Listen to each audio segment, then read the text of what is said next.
On Christmas morning, my mother canceled our annual family dinner, claiming a dangerous blizzard made travel impossible.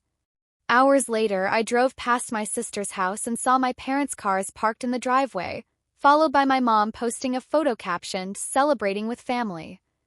I pressed like and commented, "Looks wonderful." And within seconds of her deleting it, my entire family discovered that I owned the deed to the home they were sitting in. My name is Alexandra Elliott. To understand how a cold Christmas day in Columbus, Ohio, unraveled into a high-stakes legal eviction, police arrest, and complete public exposure, you have to look at the covert greed that infected my family. In my household, my parents treated financial support not as a gesture of love, but as an endless entitlement reserved exclusively for my younger sister. My mother, Marianne Elliott, was a vain, status-driven woman who operated an upscale interior design firm in downtown Columbus. My father, Howard Elliott, was a retired corporate attorney who spent his days enabling Marianne's lavish spending habits. Together, their entire world revolved around my 28-year-old sister, Sierra. Sierra was an arrogant, self-absorbed social media influencer who ran a struggling luxury wedding planning agency. She was accustomed to having every whim indulged without ever working for it. 2 years prior, Sierra married Derek Sterling, a fast-talking real estate promoter with a history of failed commercial ventures and heavy gambling debts. I, on the other hand, had earned every success through discipline, education, and relentless hard work. 33, I was the Senior Director of Commercial Asset Management and Risk Compliance for a premier institutional equity firm in Central Ohio. I routinely managed multi-million-dollar real estate portfolios, audited corporate acquisitions, and structured complex property trusts. 3 years ago, when Howard and Marianne faced severe financial strain due to poor stock market investments, I stepped in to save them. I paid off their $90,000 delinquent tax lien and privately purchased a breathtaking 10-acre historic estate in New Albany, Ohio, valued at $3.5 million. Because Sierra and Derek were drowning in debt, I permitted them to live in the estate's secondary residence under a temporary rent-free lease agreement while Derek attempted to stabilize his business. I covered the property taxes, structural maintenance, and insurance out of my own personal accounts. Rather than showing gratitude, my family began treating the estate as if it belonged entirely to Sierra. Marianne frequently hosted lavish parties at the property, deliberately failing to invite me while telling mutual acquaintances that Sierra and Derek owned the land. The boiling point occurred on Christmas morning. For weeks, we had planned to host our annual family Christmas dinner at the New Albany estate. I had spent thousands of dollars purchasing catered meals, expensive gifts, and customized holiday decorations. At 8 o'clock on Christmas morning, my phone rang. It was my mother, Marianne. "Oh, Alexandra, darling," Marianne said, her voice dripping with exaggerated concern. "I'm calling to tell you that we have to cancel Christmas dinner today. The Weather Service just issued a severe blizzard warning. The roads are ice-slicked and completely impassable. Everyone is staying home where it's safe." I stepped over to my living room window. Outside, the sky was overcast, but barely half an inch of snow covered the ground. The local weather radar showed 0 hazardous advisories for Central Ohio. "Mom, the roads are fine," I said calmly. "It's barely snowing." No, Alexandra. It's far too dangerous," Marianne insisted sharply. "Your father and I aren't risking our lives on the highway. Stay home. We'll reschedule in January." Before I could respond, she hung up the phone. I sat at my kitchen counter, feeling a cold, uneasy suspicion creep over me. Why would she lie about a blizzard when the streets were completely clear? At 1 o'clock that afternoon, I loaded the Christmas gifts into my SUV and decided to drive over to the New Albany estate to drop them on the porch. As I turned down the long, tree-lined driveway of the estate, my jaw dropped in total shock. Parked directly in front of the main house were my father's black Lexus sedan and my mother's silver Cadillac SUV, alongside Sierra's luxury sports vehicle and 2 cars belonging to Derek's wealthy parents. Warm golden lights illuminated every window of the mansion. Smoke drifted lazily from the brick chimney. Through the front glass doors, I could see my family gathered around a massive, beautifully decorated Christmas tree, laughing, holding champagne flutes, and celebrating. They hadn't canceled Christmas dinner because of bad weather. They had lied to exclude me from my own property so they could host an exclusive holiday gathering for Derek's family without my presence. I sat in my idling SUV at the edge of the driveway, my heart hammering against my ribs, feeling the stinging pain of their calculated rejection. I pulled out my phone and opened Instagram. Sure enough, at the top of my feed was a brand new post published by my mother, Marianne, 3 minutes earlier. The photo depicted Howard, Marianne, Sierra, Derek, and his parents standing around the dining room table, holding wine glasses, smiling broadly in front of a roast turkey. The caption read, "A perfect, blessed Christmas dinner with our real family. So grateful for love, laughter, and true togetherness in our forever home. Red Heart Christmas Tree #family first #blessed. A cold, quiet rage replaced the hurt in my chest. I didn't call them screaming. I didn't break down into tears. Instead, I tapped the screen. I pressed like on the photo. Then I typed a public comment beneath her caption. "Looks wonderful. Enjoy celebrating Christmas inside the $3.5 million estate that I own and pay the taxes on while you lie to me about a blizzard." I hit post. Within 30 seconds, the post vanished from Instagram. Marianne had deleted it in a frantic panic. Seconds later, my phone exploded. Calls began flooding in simultaneously from Dad, Mom, and sister. The screen lit up over and over. Howard calling, Marianne calling, Sierra calling. I ignored every single call. Instead, I opened my briefcase on the passenger seat, pulled out a heavy black legal portfolio, turned off my engine, and stepped out into the crisp winter air. I walked steadily up the stone steps of the front porch and rang the doorbell. Inside, frantic footsteps echoed across the hardwood floor. The front door swung open. My father, Howard, stood in the doorway, his face pale as a sheet, sweating despite the cold air. "Alex," Howard stammered, pulling at his collar. What are you doing here?" We were just coming to pick you up." I stepped past him into the grand foyer, removing my leather gloves. "Save the lies, Howard. It's barely snowing." My mother, Marianne, rushed into the foyer wearing a velvet evening gown, holding her phone with trembling hands. "Alexandra, honey, please let us explain. It was a misunderstanding. Sierra's in-laws surprised us at the last minute, and we didn't think there was enough room." "Enough room in a 7-bedroom estate that I own?" I asked, my voice ice-cold and razor-sharp, echoing through the high ceilings. Sierra and Derek walked into the hallway, followed by Derek's parents, looking uncomfortable and bewildered. Sierra crossed her arms, glaring at me with vicious entitlement. "Why do you always have to ruin everything, Alex? This is our family dinner. You're just bitter because nobody wants your bossy corporate energy around on Christmas." Derek smirked, leaning against the doorframe. "Yeah, Alex. You might hold the master deed, but legally we have tenant rights here. You can't just barge in and disrupt our holiday." I looked at Derek, then at my father, and finally at my mother. A slow, calm smile spread across my face. "I didn't barge in just to disrupt your dinner, Derek," I said, opening my black legal binder. "I came here because 2 days ago, my corporate title monitoring system flagged a fraudulent electronic deed filing submitted to the Franklin County Recorder's Office." Howard froze. Marianne gasped, her hand flying to her mouth. "What are you talking about?" Derek snapped, though his eyes darted nervously toward Howard. "You thought you were being clever, Derek," I explained, holding up a certified copy of the county filing.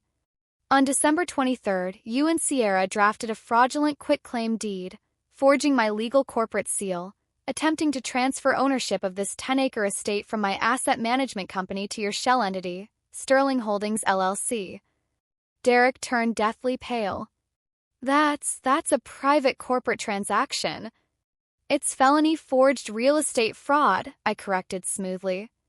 "You lied to my parents, convincing Howard to sign as an unauthorized corporate witness, believing that by filing it right before the Christmas holiday weekend, The county title transfer would finalize on Monday morning before I audited the year-end books.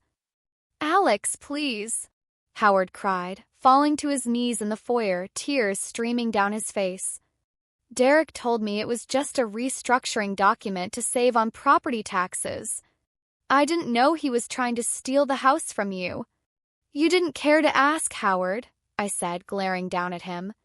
"Because you were so desperate to secure Sierra's approval that you signed away my property without a second thought." "You can't prove anything," Sierra shrieked, her voice cracking with hysterical rage. "This is our house. You can't kick us out on Christmas." "I don't have to kick you out, Sierra," I replied softly, looking at my watch. "The Franklin County Sheriff's Department is doing it for me."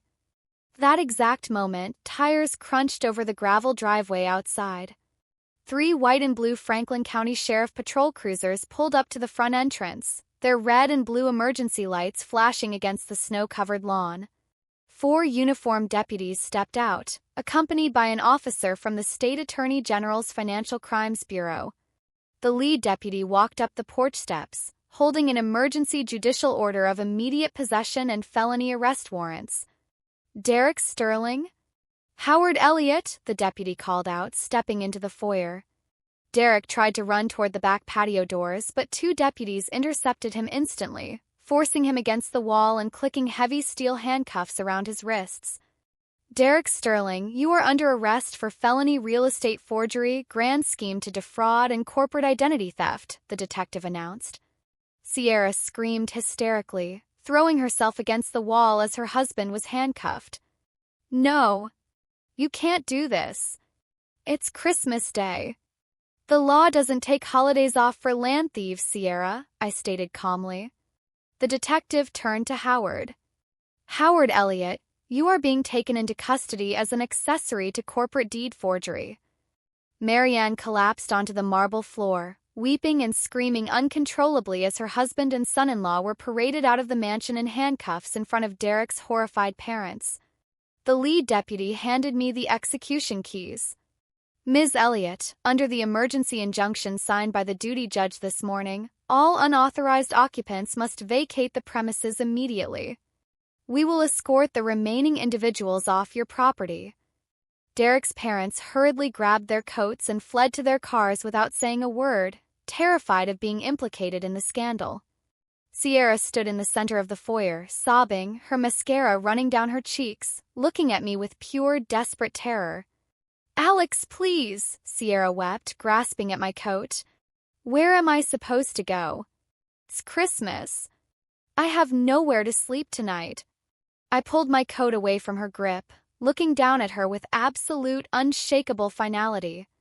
"You can stay at a hotel, Sierra," I said, my voice ice cold. "Or you can go home to the apartment you claimed was beneath you. You told everyone on Instagram that you were celebrating with your real family. Now you can enjoy the consequences of what your real family built." I gestured to the deputy, who escorted Sierra and Marianne out the front door into the freezing winter air, allowing them to take only their purses and coats as the police cruisers drove away down the long driveway, sirens fading into the distance. I stood alone in the quiet, magnificent foyer of the estate. I walked into the dining room, packed up the catered food into my SUV, locked the heavy front doors of the mansion, and drove away into the peaceful afternoon. The legal and financial fallout that struck my family was swift, absolute, and total. Following a comprehensive investigation by the Ohio State Attorney General's office, Derek Sterling was convicted of grand felony real estate fraud, corporate forgery, and money laundering. He was sentenced to 5 years in a state correctional facility and ordered to pay $300,000 in legal fines and corporate restitution. My father, Howard Elliott, pled guilty to felony conspiracy and received 3 years of supervised probation, alongside mandatory community service and heavy administrative penalties that completely wiped out his remaining retirement savings. Stripped of their financial cushion, Marianne and Howard were forced to sell their residential home to pay off legal defense fees and back tax judgments.